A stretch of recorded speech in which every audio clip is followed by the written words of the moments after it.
Mis sina arvad? Kas on vahet, millal elektrit tarbida? Tere! Olen Karl Kull.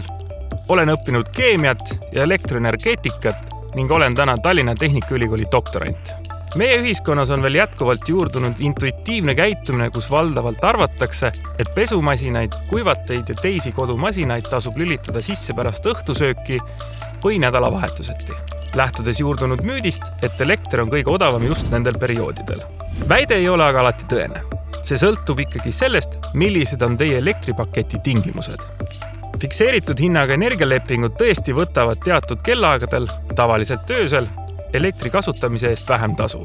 Sellised staatilise hinnaga tariifid võtavad teie eest ära taustal jätkuvalt toimiva börsitariifi hinna kõikumised. Need, kes on sõlminud börsipaketi, võivad aga leida selliseid hetki, kus odav elekter avaldab ennast lausa päevasisesel ajal ning ei pea tingimata ootama öist perioodi, et hoida rahaliselt kokku. Kuna tarbimine sõltub 3 tarbijatüübist, kodu, tööstus ning äri ja avalik sektor, siis need 3 tüüpi ei pruugi alati olla samas taktis, mis tõttu võivad börsipaketi kliendid leida ennast ka olukorrast, kus mõnel öisel hetkel on elekter oluliselt kallim kui päeval ning ka vastupidi.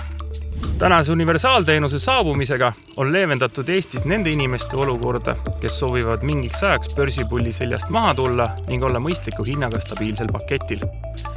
Universaalteenuse tarbija saab osa ka kompensatsiooni meetmest.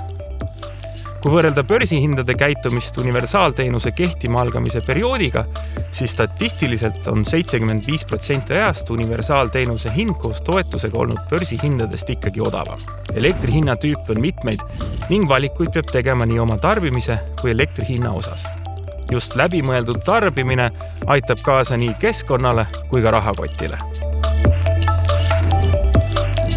Kas sina tead, millist tüüpi on sinu kodu või ettevõtte elektripakett?